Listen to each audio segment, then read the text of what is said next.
하나님 말씀은 아모스서 2장 4절에서 16절까지입니다.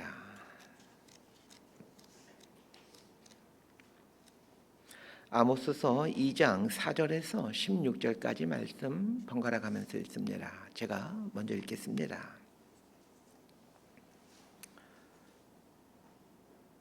여호와께서 이와 같이 말씀하시되 유다의 서너 가지 죄로 말미암아 내가 그 벌을 돌이키지 아니하리니 이는 그들이 여호와의 율법을 멸시하며 그 율례를 지키지 아니하고 그의 조상들이 따라가던 거짓 것에 미혹되었음이라.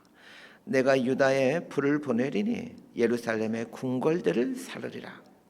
여호와께서 이와 같이 말씀하시되 이스라엘의 서너 가지 죄로 말미암아 내가 그 벌을 돌이키지 아니하리니 이는 그들이 은을 받고 의인을 팔며 신 한 켤레를 받고 가난한 자를 팔며 힘없는 자의 머리를 티끌 먼지 속에 발로 밟고 연약한 자의 길을 굽게 하며 아버지와 아들이 한 젊은 여인에게 다녀서 내 거룩한 이름을 더럽히며 모든 제단 옆에서 전당 잡은 옷 위에 누우며 그들의 신전에서 벌금으로 얻은 포도주를 마심이니라. 내가 아모리 사람을 그들 앞에서 멸하였나니 그 키는 백향목 높이와 같고 강하기는 상수리 나무 같으나 내가 그 위의 열매와 그 아래의 뿌리를 진멸하였느니라. 내가 너희를 애굽 땅에서 이끌어내어 40년 동안 광야에서 인도하고 아모리 사람의 땅을 너희가 차지하게 하였고 또 너희 아들 중에서 선지자를 너희 청년 중에서 나시를 일으켰나니 이스라엘 자손들아 과연 그렇지 아니하냐? 이는 여호와의 말씀이니라. 그러나 너희가 나실 사람으로 포도주를 마시게 하며 또 선지자로 명령하여 예언하지 말라 하였느니라. 보라, 곡식단을 가득히 실은 수레가 흙을 누른 같이 내가 너희를 누르리니 16절까지 함께 읽습니다. 빨리 다름질박질하는 자도 도망할 수 없으며 강한 자도 자기 힘을 낼 수 없으며 용사도 자기 목숨을 구할 수 없으며 활을 가진 자도 설 수 없으며 발이 빠른 자도 피할 수 없으며 말 타는 자도 자기 목숨을 구할 수 없고 용사 가운데 그 마음이 굳센 자도 그날에는 벌거벗고 도망하리라.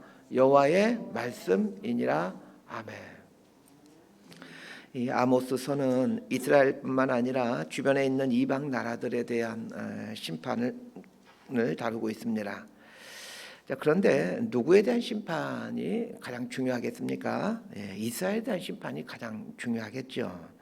그런데도 이방 나라들에 대한 심판을 먼저 말씀하신 후 맨 나중에 남유다와 북이스라엘에 대한 심판을 말하고 있습니다. 어제 본문에 보면 여러 이스라엘 주변에 있는 이방 나라들에 대한 심판을 선하고 있는 내용이 나옵니다.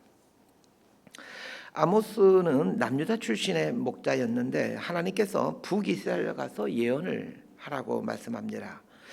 북이스라엘 사람들 입장에서 이 아모스 선지자가 자기들 땅에 와서 이 예언 활동을 하는 것을 한번 생각해 보십시다.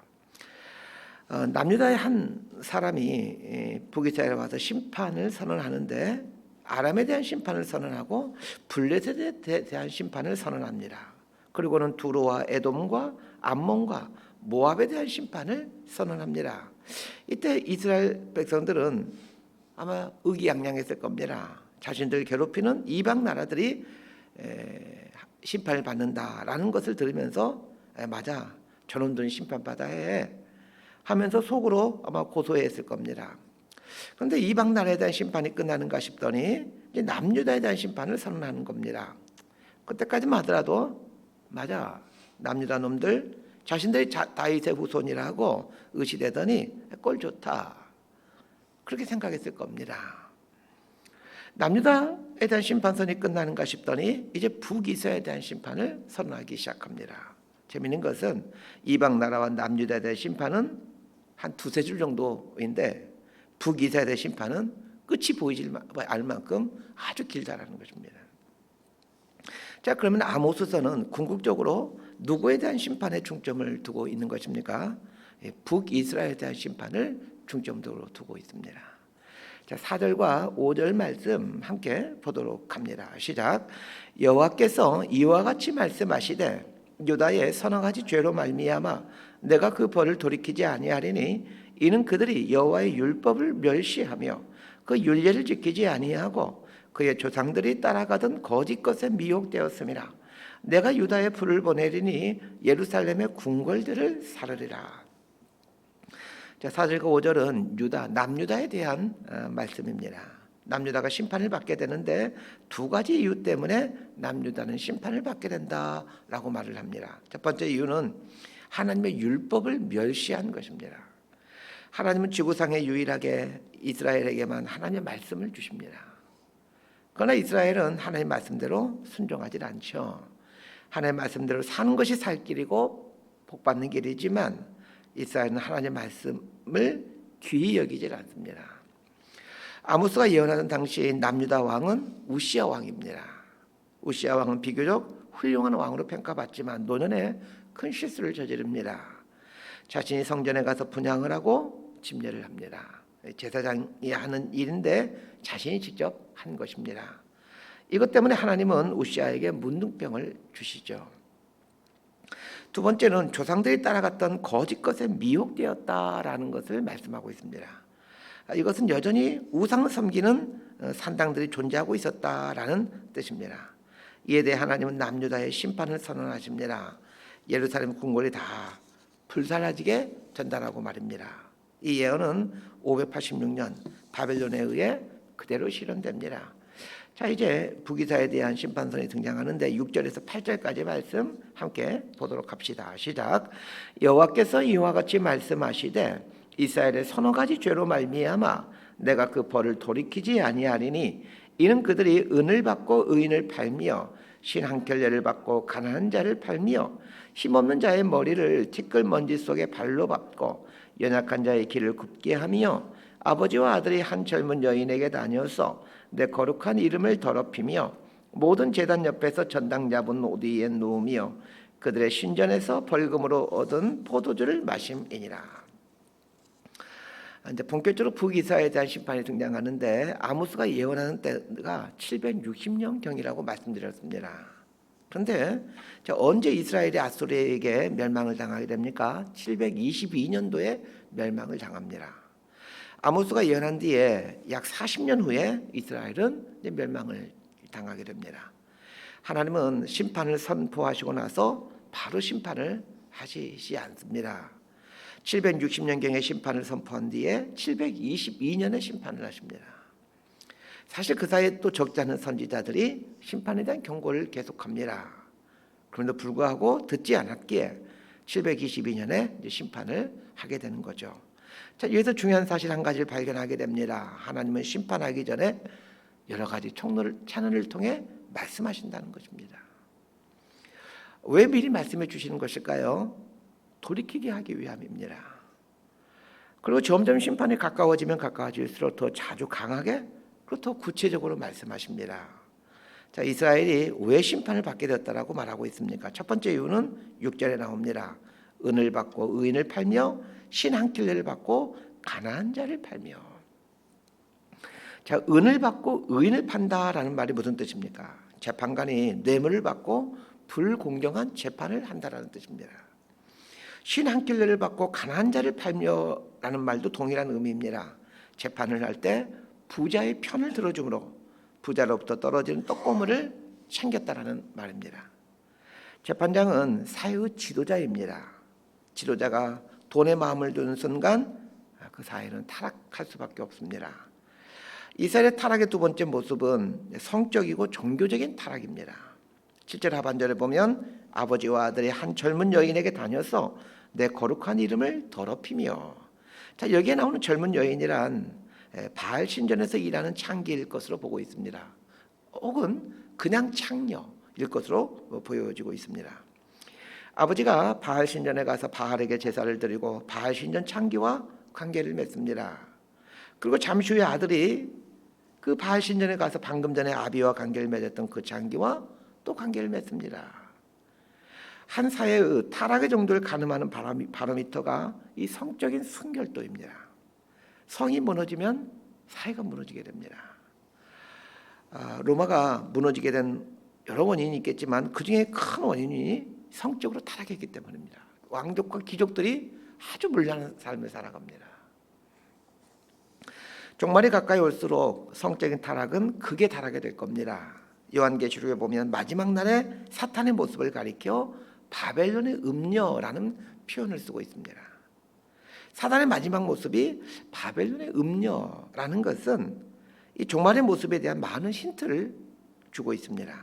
마지막 시대는 지독한 환란이 있게 되는데 성적인 타락으로 인한 환란이라는 겁니다. 사단은 성적인 타락을 주도하다가 재림하는 예수님을 통해 최후를 맞이하게 될 겁니다. 세 번째, 이스라엘의 타락한 모습은 형식적인 신앙 습관입니다. 8절 말씀을 보면 모든 제단 옆에서 전당 잡은 오디에 누우며 그들의 신전에서 벌금으로 얻은 포도주를 마심이니라, 이렇게 말하고 있습니다. 자, 여기에 등장하는 제단, 신전은 하나님을 섬기는 제단을 말합니다. 제단 옆에서 전당 잡은 오디에 누워 포도주를 마신다라는 말은 무슨 뜻일까요? 이 전당은 부자가 가난한 사람에게 잡는 것이죠. 돈 빌려주면서 전당 잡는 거죠. 자, 부자가 가난한 사람에게 돈을 빌려주면서 전당을 잡는데 옷을 전당 잡습니다. 가난한 사람은 전당 잡힐 만한 귀금속이 없기에 이 전당 잡힐 것이라고는 옷밖에는 없습니다. 그런데 여기서 말하는 옷은 이 돌돌 많은 옷을 의미하는데 이 옷은 낮에는 옷의 역할을 하지만 밤에는 이불의 역할을 합니다. 그래서 하나님은 가난한 사람의 옷을 전당 잡았을 때에는 반드시 해가 지기 전에 그 전당 잡은 옷을 돌려주라, 이렇게 말씀하고 있습니다. 출애굽기 22장 6절에 보면 그런 말씀이 나옵니다. 제가 읽어드립니다. 네가 만일 이웃의 옷을 전당 잡거든 해가 지기 전에 그에게 돌려보내라. 그것이 유일한 옷이라. 그것이 그의 알몸을 가릴 옷인즉 그가 무엇을 입고 자겠느냐. 그가 내게 부르짖으면 내가 들으리니 나는 자비로운 자임이니라. 부자가 가난한 사람의 옷을 전당 잡고 제단으로 갑니다. 그리고 제단에서 뭘 합니까? 역시 벌금으로 받은 포도주를 마십니다. 벌금으로 받은 포도주란 가난한 사람들로부터 빼앗은 물건인데 그 이스라엘에서는 포도주는 우리에게는 물과 같은 역할을 하는 것입니다. 음료수와 같은 거죠. 그래서 가난한 사람도 포도주는 우리가 마치 물은 먹고 살듯이 포도주는 갖고 있습니다. 그런데 부자가 옷까지 빼앗고 포도주까지 빼앗는 겁니다. 그리고는 성전에 와서 그 빼앗은 옷을 깔고 그 위에 누워서 빼앗은 포도주를 마십니다. 하나님의 성전에 갔다라는 말은 하나님을 믿는 신앙인이라는 얘기입니다. 하나님은 분명 이스라엘 백성들에게 가난한 사람들에게 돈을 빌려주고 옷을 저당 잡더라도 해가 지기 전에 돌려주라고 말씀하셨습니다. 성전에 나오는 것보다 더 중요한 것은 하나님 말씀에 순종해서 가난한 사람에게 옷을 돌려주는 것입니다. 겉으로는 성전에 나오는 신앙의 모습을 갖고 있지만 삶은 너무나도 이기적인 삶을 살고 있었던 것입니다.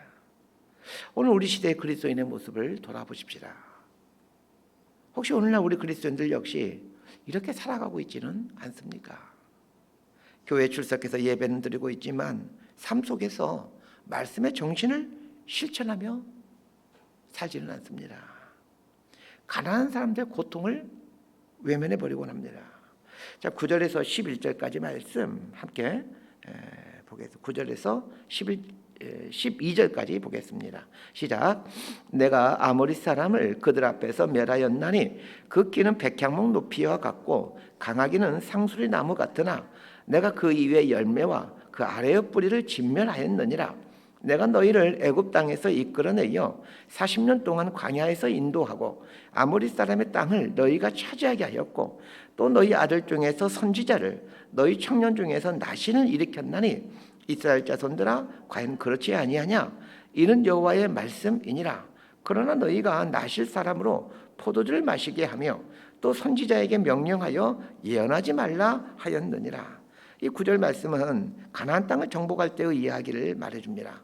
가나안 땅을 정복함으로 이스라엘은 이제 국가를 세워갈 수 있었습니다. 가나안 땅에 대한 언급을 하신 이유는 그 이스라엘의 시작이 어떠한지를 알려주기 위함입니다. 너희들 나라가 누구의 은혜로 시작되는지를 깨달으라는 것입니다. 아모리 사람이란 가나안 땅에 살고 있던 사람들을 말합니다. 출애굽한 이스라엘 백성들이 바란 광야에 왔을 때 12명의 가데스 바네아에 왔을 때 그 12명의 정탐꾼을 보내죠. 그때 정탐꾼들이 정탐을 하고 돌아와서 가나안 땅에 대해 보고하기를 그 땅은 젖과 꿀이 흐르는 땅이지만 거인들이 살고 있습니다. 이렇게 보고하죠. 그 거인들이 아낙 자손인데 이 아낙 자손들이 아모리 사람들입니다. 아모리 사람들은 거인들이었고 무엇보다도 그들은 강력한 철기 무기를 가지고 있었습니다. 그럼에도 불구하고 하나님은 이스라엘 백성들에게 가나안 땅을 점령하도록 해주시죠. 하나님의 은혜입니다. 그런데 이스라엘 백성들이 이 하나님의 은혜를 망각하며 살고 있다는 겁니다. 그래서 타락하게 됩니다. 은혜를 망각하면 타락하게 됩니다. 하나님께서 두 번째로 언급하신 것은 광야의 삶에 임했던 은혜입니다. 거인했던 아모리 사람을 이기겠던 은혜가 승리의 은혜라면 광야의 삶에 임했던 은혜는 고난을 통과하는 은혜입니다. 기적을 경험하고 승리를 경험하는 것도 은혜이지만 고난을 통과하게 하시는 것도 큰 은혜입니다. 지난날의 광야의 삶을 잊어버리면 안 됩니다. 과거의 광야의 삶을 잊어버리면 방자해지고 교만해지게 됩니다. 그런데 방자해지고 교만해지게 되면 넘어짐의 선봉이 되는 것 아니겠습니까? 반드시 넘어지지 않습니까? 하나님께서 세 번째로 언급하신 것은 거룩한 모델을 잃어버린 것에 대한 것입니다. 하나님께서 선지자를 세우고 나신을 세우십니다. 선지자를 세우신 것은 하나님의 말씀을 듣도록 하기 위해서였습니다. 율법이 보는 말씀이라면 선지자는 들리는 말씀이고 제사는 행하는 말씀입니다. 하나님은 이스라엘을 바른 길로 인도하기 위해 말씀을 주시고 선지자를 주시고 제사장을 주셨습니다. 그리고 나시린을 세워주시죠. 나시린은 4가지를 금지합니다. 독주를 마시지 않고 부정한 음식을 먹지 않고 머리를 깎지 않고 시체를 가까이 하지 않습니다. 자신의 삶을 엄격히 제한함으로 하나님 앞에서 살아가는 이 거룩한 사람의 모습을 보여준 사람들이 이 나시린이었습니다. 이스라엘에는 이 나시린들이 있어서 하나님 앞에서 어떻게 거룩한 삶을 살아야 되는가를 매 순간 보고 깨닫도록 해주셨습니다.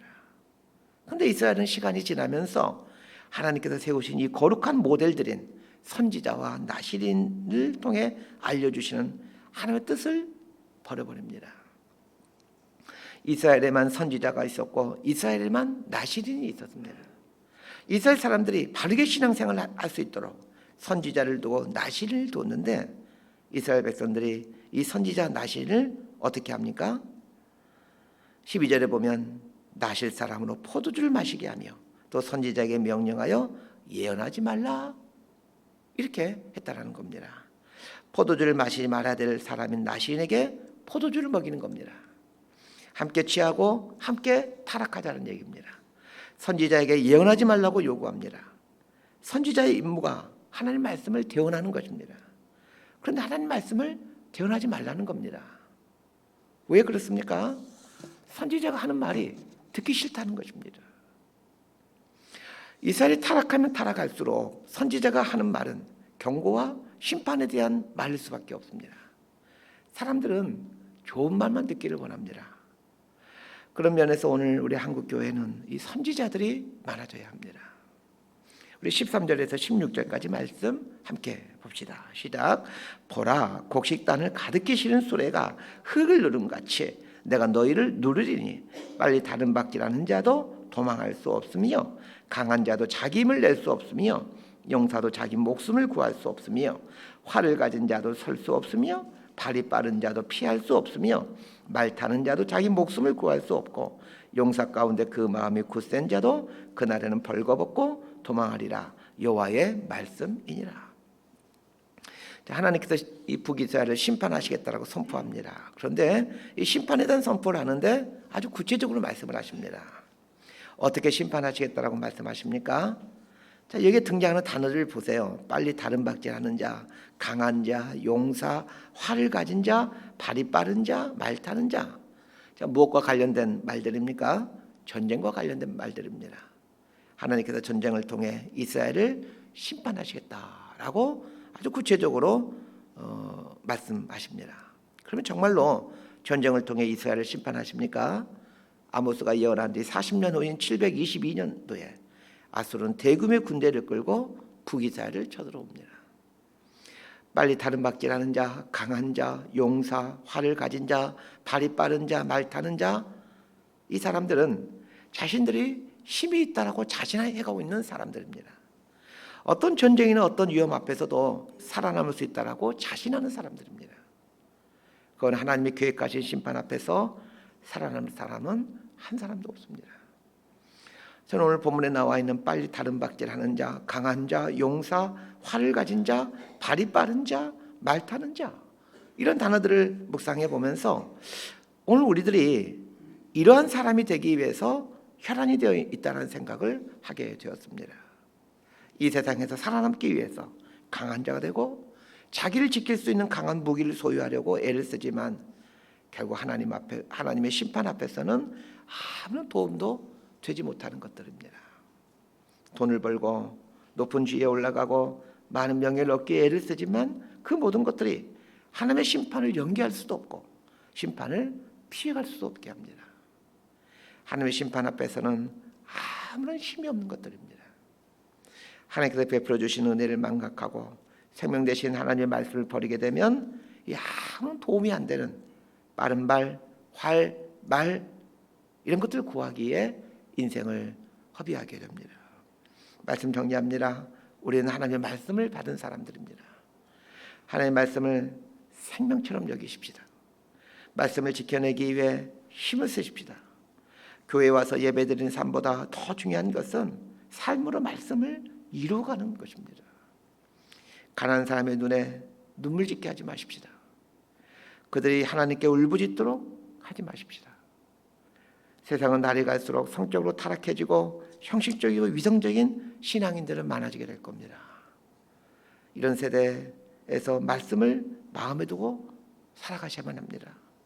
그래야 말씀에 순종하며 사는 자에게 주시는 하나님의 은혜와 복을 세상에 알려주고 또 나눠주며 사셔야 됩니다. 내 인생에 베풀어 주신 하나님의 은혜를 생각하고 또 생각하십시다. 내 인생에 승리를 주셨던 하나님을 기억하며 사십시다. 또한 고난의 때를 잘 견뎌낼 수 있게 해주신 하나님을 기억하십시다. 하나님을 잊어버리면 모든 것을 잃게 됩니다. 하나님은 말씀하시는 분이십니다. 오늘 이사야에 대한 심판의 이 말씀은 말씀하신 대로 그대로 실현되었습니다. 하나님의 말씀은 하나도 땅에 떨어지지 않습니다. 지난 우리 삶에 베풀어 주셨던 승리의 은혜, 또 고난 속에서 견딜 수 있는 은혜를 주신 하나님을 기억하며 말씀에 순종하며 살기를 결단해 가십시다. 이렇게 살아가는 저와 여러분이 되기를 진심으로 소망하고 축복합니다.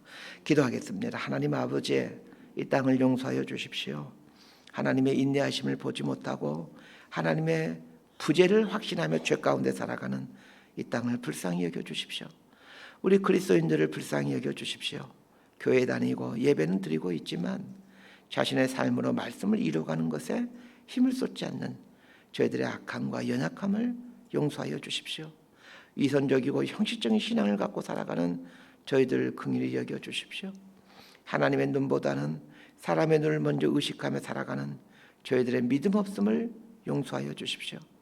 우리의 속사람이 바뀌어질 수 있도록 도와주십시오. 지난 우리의 인생 속에서 친밀하게 간섭해 주셨던 하나님을 생각하며 살기를 원합니다. 위기에서 건져주시고 때로는 내 힘으로 이룰 수 없는 승리와 감격을 주시고 때로는 힘든 고난의 때에도 인내할 수 있도록 함께 아파하며 곁에 계셔 주셨던 하나님을 생각합니다. 말씀하신 대로 일하시고 말씀하신 대로 이루시는 하나님을 신뢰하게 오늘도 말씀 앞에 저희의 눈과 마음을 두고 살아가기를 원합니다. 말씀 앞에 서서 살아계신 하나님을 경험하고 만나고 맛보게 되는 이러한 복이 우리 삶에 있게 하여 주옵소서. 예수님 이름으로 기도드리옵나이다.